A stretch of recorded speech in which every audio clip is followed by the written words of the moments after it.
Olá, coisa querida da minha vida, a professora Adriane Fausti para a nossa super aula de Direito Constitucional. E a nossa aula de hoje é uma aula bastante introdutória, é uma aula bem conceitual para a gente entender um pouquinho a respeito do que é a Constituição, como ela surge, qual é o seu papel fundamental, quais são os seus elementos, as suas características, os sentidos que uma Constituição pode ter. Esse conteúdo em prova, ele é bastante teórico, bastante técnico, com comparativos de como que um teórico pensa, como que outro teórico pensa. Então vem comigo que vai dar tudo certo no final, beleza? Então vamos lá, vamos entender um pouquinho como que surge a ideia da Constituição Federal, ou seja, aquilo que nós chamamos de constitucionalismo. Você sabe que nós nos organizamos hoje através do negócio chamado Estado. Nós já nos organizamos em tribos, nós já nos organizamos em feudos, até a gente chegar nesse formato que é o que nós temos hoje, que é o tal do Estado. E o que é o Estado? O Estado é uma figura jurídica aqui que é formada por alguns elementos. Quais são os elementos do Estado? Eu tenho povo, território e soberania. Para que exista um Estado, eu tenho que ter pelo menos esses três elementos: povo, território e soberania. Logicamente, só existe um Estado se eu tiver povo nesse território. Ou seja, eu preciso ter gente aqui dentro. Esse povo são aqueles indivíduos que possuem a nacionalidade daquele Estado. Logicamente que para existir um Estado, ele tem que ter um território, um espaço territorial onde esse Estado vai exercer o seu poder, a sua autonomia, a sua soberania. Soberania, então, é esse poder político que o Estado tem de se autodeterminar, de ditar as regras dentro do seu território e, logicamente, ser independente em relação aos demais países. Isso é o que caracteriza um Estado, esses três grandes elementos. Todo Estado é regido, organizado por uma Constituição. Então, a Constituição é o documento que organiza e estabelece as regras fundamentais de um Estado. Todos os estados possuem, então, uma Constituição. Mas foi apenas com o surgimento das chamadas Constituições escritas que surgiu um movimento. Esse movimento, que foi considerado como um movimento jurídico, político e ideológico, que começaram a estudar a Constituição. O nome desse movimento ficou chamado como constitucionalismo. Então, o constitucionalismo, ele surge, então, de uma ideia de se estudar a Constituição, a sua organização, o seu movimento, para que ela serve a partir do momento que nós tivemos, então, constituições escritas. Desde sempre tivemos constituições, mas com a criação de constituições escritas é que nós tivemos o surgimento do movimento chamado constitucionalismo. Então, para que serve o constitucionalismo? Para analisar a Constituição, ela estabelece, portanto, a organização do Estado e esse movimento visa estabelecer especialmente a limitação, isso aqui é a parte mais importante para você, a limitação do poder político. Então, se eu pudesse resumir para você, para que serve, né, a ideia do constitucionalismo? Estabelecer, então, que o Estado ele precisa de limites. E o surgimento desse movimento chamado de constitucionalismo, ele se deu em razão da queda do modelo absolutista de Estado. Eu não sei se você lembra das aulas de história lá, dos professores do ensino fundamental, que falou a respeito do Estado absolutista. O Estado absolutista é aquele que tinha a figura do rei, do monarca, como detentor do centro do poder político. Esse rei, esse monarca, ele detinha todo o poder político e ele podia fazer o que ele quisesse. O rei, o monarca, era quem governava, administrava, ele julgava, ele legislava e esse poder não tinha limites. Com o surgimento, então, da Constituição, de constituições, ou seja, com o surgimento desse movimento chamado de constitucionalismo, esse poder político do Estado passa a ter limites. Eu passo a exigir desse Estado direitos e garantias fundamentais, direitos e liberdades individuais para os indivíduos. Então, vamos resumir aqui, ó. Eu tenho, então, uma organização chamada Estado, que detém três grandes elementos: povo, território e soberania. Todo o Estado ele é organizado através de uma Constituição, mas foi a partir apenas das Constituições escritas que surge um movimento chamado de constitucionalismo. Esse movimento, que é jurídico, político e ideológico, visa estudar mais a fundo esse documento chamado Constituição, que serve para estabelecer a organização de um Estado como norma fundamental e mais importante desse Estado, mas principalmente é essa norma que vai estabelecer limites ao poder político do Estado. Quer ver como você sabe? Por que o Estado não pode simplesmente pegar e confiscar seus bens? Por que o Estado não pode ir lá e invadir a sua casa? Porque eu tenho uma Constituição que impede o Estado de fazer isso. Ou seja, eu tenho um documento mais importante do que todos os outros documentos dentro do nosso país que estabelece limites ao poder do Estado, ok? Esse é o movimento chamado constitucionalismo. Quando que surge, então, efetivamente, aqui enquanto marco histórico para a nossa prova, esse movimento constitucionalista, o constitucionalismo? O constitucionalismo ele surge aqui na doutrina, principalmente com as constituições americanas e a Constituição Francesa. A Constituição Americana de 1787 e a Constituição Francesa de 1791. Essas constituições, elas foram marcadas por alguns ideais. Quais ideais? Ideais iluministas e do liberalismo econômico.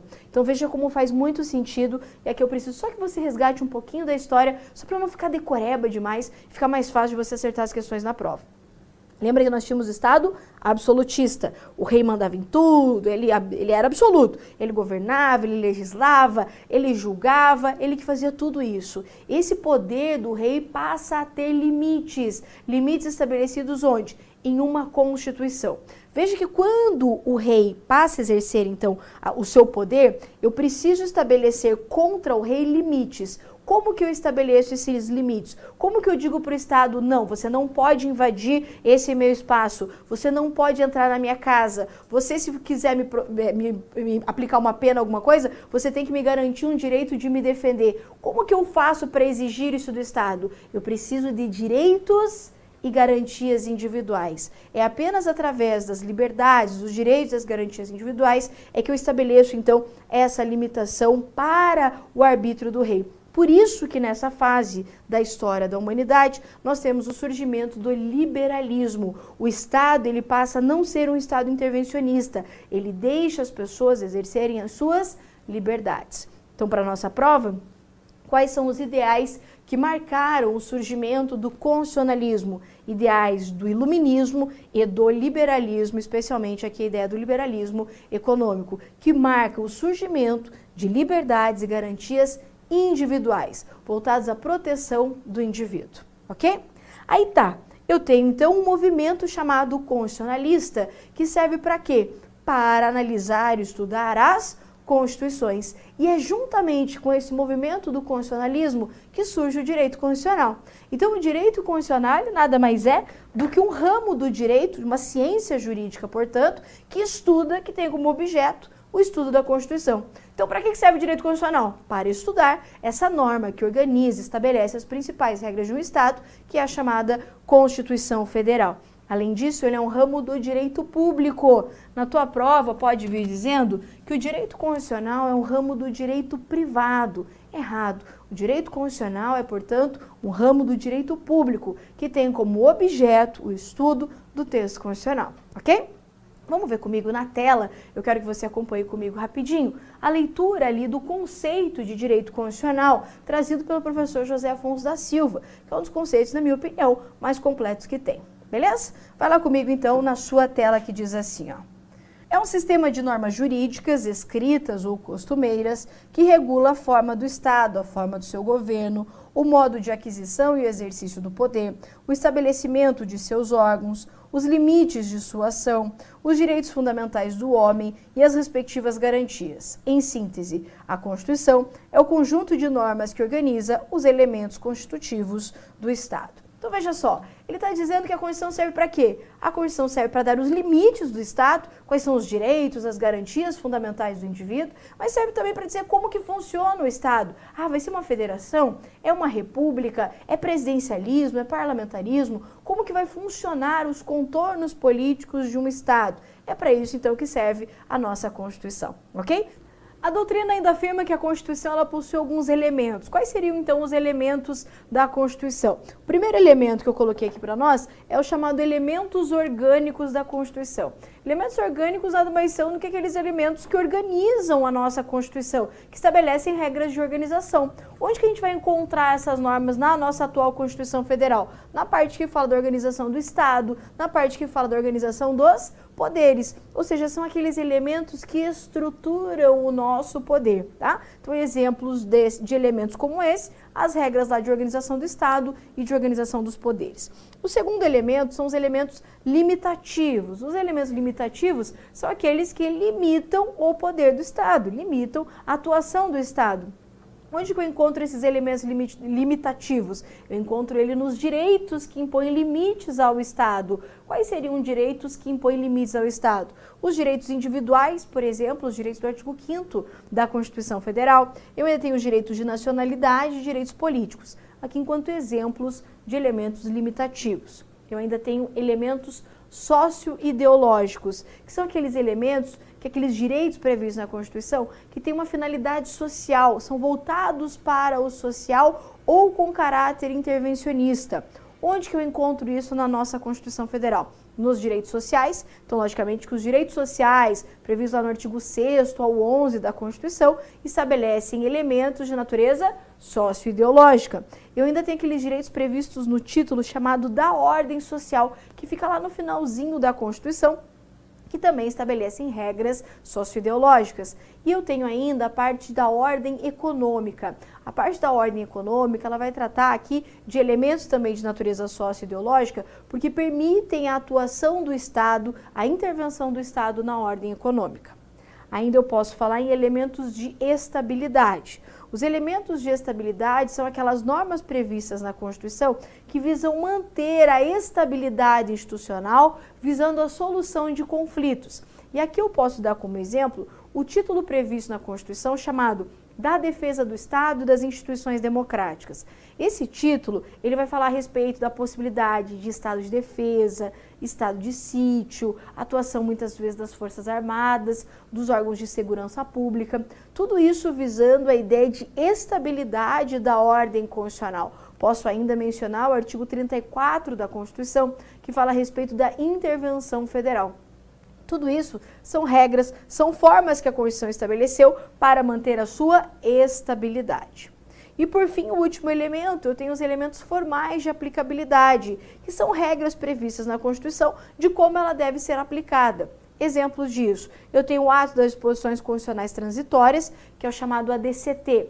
O ADCT, ele estabelece regras de transição, ou seja, como que você vai aplicar a nova Constituição nessa fase de transição da Constituição antiga para a nova. Eu ainda tenho o artigo 5º, parágrafo 1º da Constituição Federal, que vai determinar que as regras, as normas definidoras de direitos e garantias fundamentais têm aplicação imediata.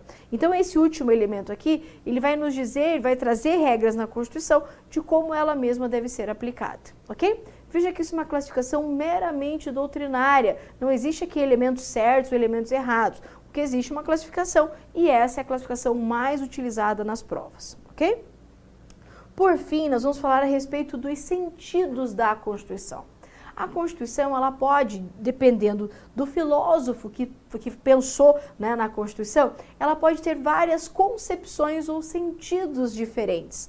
O primeiro sentido que a gente pode analisar aqui é o sentido chamado sociológico. Quem definiu esse sentido foi o filósofo Ferdinand Lassalle. Para Ferdinand Lassalle, a Constituição ela só teria sentido se ela representasse, se ela refletisse a somatória dos fatores reais do poder. Ou seja, a Constituição só pode ser considerada como Constituição, ela só tem sentido se ela refletir o social, se ela refletir o que ocorre na sociedade.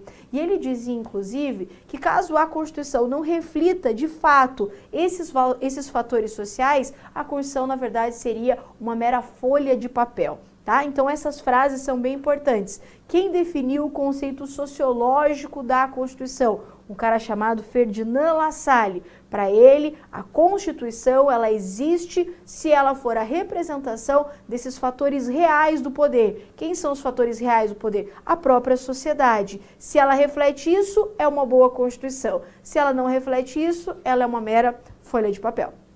Ainda nós temos mais filósofos pensando nos conceitos, nos sentidos da Constituição.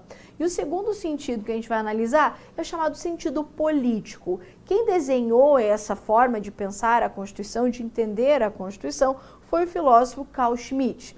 Para ele, a Constituição nada mais é do que uma decisão política do poder constituinte. Aqui não quer dizer que tem que refletir sociedade, que é a soma de fatores reais, não é nada disso. É uma decisão política naquele momento específico, feita por quem detinha o poder, que é o poder constituinte, ou seja, por quem tem a capacidade, então, de criar uma nova Constituição. Ele ainda dizia que a norma constitucional ela pode ter um sentido material ou um sentido formal. O que é isso? Ele dizia que as normas constitucionais elas teriam um sentido material quando elas tratassem de normas materialmente constitucionais. O que é isso? É assim, ó. Para ele, norma constitucional, ou seja, Constituição em sentido material, seriam aquelas normas presentes na Constituição que tratam de coisas que é típico de uma Constituição. Por exemplo, direitos fundamentais, a parte de organização do Estado. Isso seriam normas com natureza de sentido material, ou seja, normas materialmente constitucionais. Mas ele também falava em sentido formal, ou seja, normas formalmente constitucionais. Para esse sentido aqui, para que uma norma seja ou não constitucional, para que ela seja então constitucional, basta que ela esteja na Constituição, não importando o seu conteúdo, o que importa é apenas a sua forma. Então, para a nossa prova, o que é importante você lembrar? Que Carl Schmitt falou o quê? Que a Constituição ela é uma decisão política, não fala em social, em fatores reais, ela é uma decisão meramente política, daquele momento feita pelo poder constituinte. E ele vai além, dizendo que as normas constitucionais, elas podem ter um sentido material ou um sentido formal, falando então em normas materialmente constitucionais, que são aquelas normas previstas no texto da Constituição, que tem conteúdo robusto, conteúdo de norma constitucional, por exemplo, formas de Estado, formas de governo, direitos fundamentais, mas também podem existir normas apenas formalmente constitucionais, ou seja, normas que estão na Constituição, mas que não têm um grande conteúdo constitucional. Quer ver? A nossa Constituição, ela tem um artigo no seu texto que fala do Colégio Dom Pedro II, fala que ele tem que ter status federal e tal, que fica previsto no âmbito federal. O que um colégio tem que estar lá na Constituição? Nada a ver, né? Então esse é um exemplo de norma que não tem um conteúdo materialmente constitucional. Porque não fala de direito fundamental, não fala de coisa do Estado, mas está na Constituição. Logo, ela tem apenas um sentido formal, é uma norma formalmente constitucional, ok? Então falou, sentido material, normas materialmente constitucionais ou formalmente constitucionais, você tem que lembrar que quem pensou esse conceito foi um senhor ali chamado de Carl Schmitt, ok? E por fim, nós temos um último pensador aqui na nossa aula, que é o famoso Hans Kelsen. Para Hans Kelsen, a Constituição, ela representa uma norma hipotética fundamental, que é de onde deve se extrair a validade para todas as demais normas. Explico numa linguagem mais simples. Para Hans Kelsen, o que importa é que a Constituição é algo que deve ser alcançado, não necessariamente tem que refletir valores da sociedade. Ao contrário, Hans Kelsen estabelece uma dissociação, ou seja, um distanciamento entre o social e aquilo que deve existir. Por isso ele faz uma diferença entre o mundo do ser, o que é na realidade, e o mundo do dever ser. Por isso que ele fala que a Constituição é uma norma hipotética fundamental, ou seja, aquilo que nós devemos buscar, aquilo que fica no mundo do que deve ser realizado. Então ele entende que a Constituição, ela é hierarquicamente superior a todas as demais normas e todas as demais normas previstas dentro da nossa ordem jurídica devem encontrar validade na Constituição Federal. Ou seja, nada que está abaixo da Constituição pode contrariar o texto constitucional, tá? Então, quem pensou na Constituição como essa norma hipotética fundamental que decorre não da realidade social, de direitos naturais, não, decorre da vontade racional do indivíduo, do povo naquele momento, foi um indivíduo chamado Hans Kelsen, ok? Beleza! Gente, você vai ver comigo nas questões que não é nada difícil. O importante é você ter essas palavrinhas-chave que nós colocamos no quadro aqui para conceituar o que cada filósofo pensa, ok? Então vamos comigo para a gente resolver algumas questões e ver se você entendeu o que significa essa parte aqui mais teórica. Vamos lá para a primeira questão. Do sociológico. Lógico, a Constituição Federal reflete a somatória dos fatores reais do poder em uma sociedade. Perfeito, né? É isso que nós falamos. No conceito sociológico, na acepção sociológica lá do Ferdinand Lassalle, a ideia da Constituição é reflexo desses fatores reais do poder, certinha. CESP 2018. A possibilidade de um direito positivo, supraestatal, limitar o poder legislativo foi uma invenção do constitucionalismo do século XVIII, inspirado pela tese de Montesquieu de que apenas poderes moderados eram compatíveis com a liberdade. Então aqui ele está falando um pouquinho do surgimento do movimento constitucionalista que estabelece aquilo, como vimos, a limitação do poder. Mas como seria possível restringir o poder soberano, tendo a sua autoridade sido entendida ao longo da modernidade, justamente como um poder que não encontrava limites no direito positivo?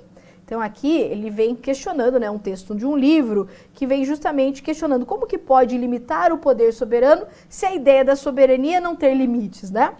Aí vem lá. Uma soberania limitada parecia uma contradição e, de fato, a existência de poderes políticos limitados implicou redefinir o próprio conceito de soberania, que sofreu uma deflação.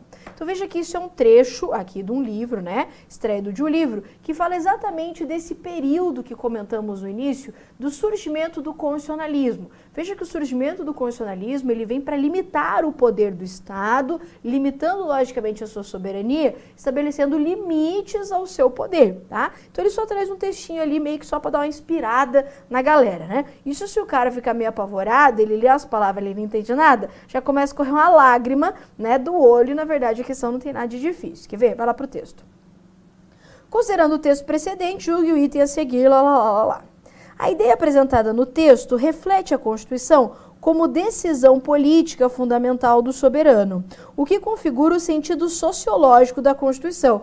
Veja que, na verdade, não precisava nem do texto em si, né? Porque a gente sabe que, no sentido sociológico, ele não casa essa palavrinha com decisão política. Lembra que o conceito político da Constituição é que entende que a Constituição é uma decisão política. No sentido sociológico, a Constituição ela é reflexo dos fatores reais do poder. Então, por isso, errada essa questão. Tá? Então veja que não é difícil, é só porque decisão política, o pensamento do Carl Schmitt, enquanto sentido sociológico era lá do Lassalle, e elas são logicamente incompatíveis.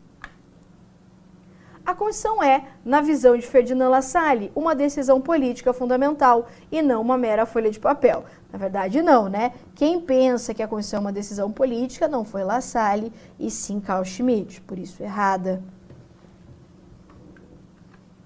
Para Carl Schmitt, o objeto da Constituição são as normas que se encontram no texto constitucional, não fazendo qualquer distinção entre normas de cunho formal ou material. Errado, né? A gente falou, inclusive, que Carl Schmitt faz a diferença entre normas de cunho formal e normas de cunho material, que a gente chamou no nosso quadro de sentido formal ou sentido material. Então, errado. Vai para a próxima. A Constituição, no sentido sociológico, tal como pensada por Ferdinand Lassalle, é, então vamos lá, a decisão política fundamental, que define o particular modo de ser do ente estatal. A gente viu que decisão política fundamental não é o conceito sociológico, é o conceito político da Constituição. B, é a essência, a maneira como o Estado se organiza sem qualquer influência de fatores políticos ou sociais. O sentido sociológico é exatamente o contrário, né? Ele é a essência como se organiza o Estado, totalmente influenciado pelos fatores sociais, pelos fatores políticos, por isso errado. É a norma hipotética fundamental, ou seja, o fundamento lógico que antecede a própria edição da Constituição positiva. Quem fala em norma hipotética fundamental não é Ferdinand Lassalle. Quem que a gente viu? É o tal do Kelsen, que trata do conceito jurídico de Constituição.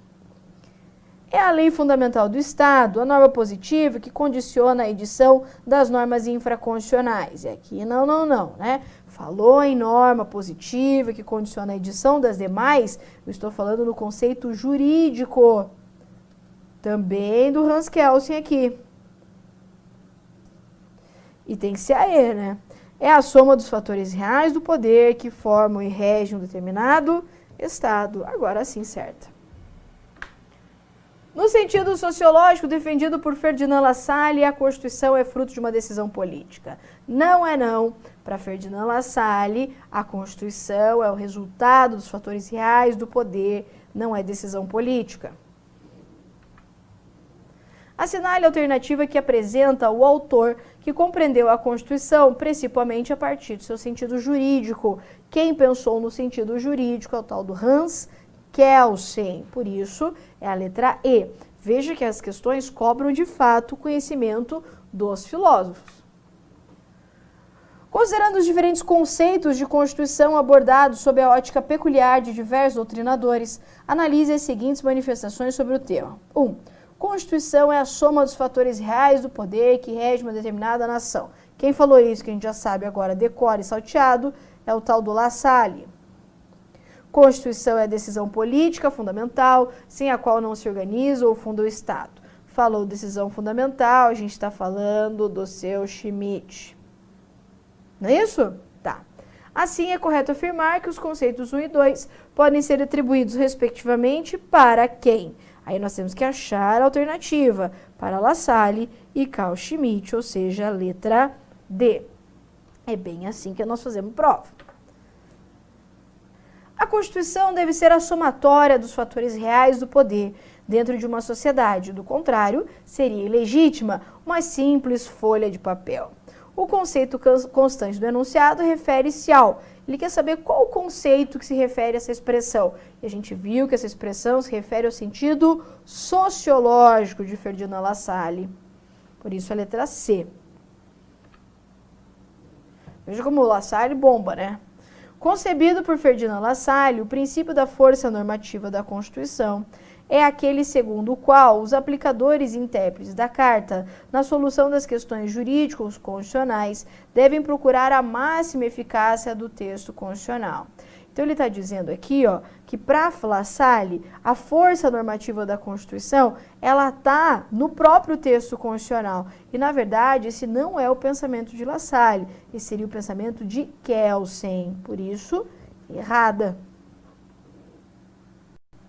Segundo Ferdinand Lassalle, a Constituição de um país somente pode ser considerada legítima se de fato representar o efetivo poder social. Isso aí, ó. Ou seja, se refletir as forças sociais que constituem o poder. Exatamente, já fixamos isso aqui.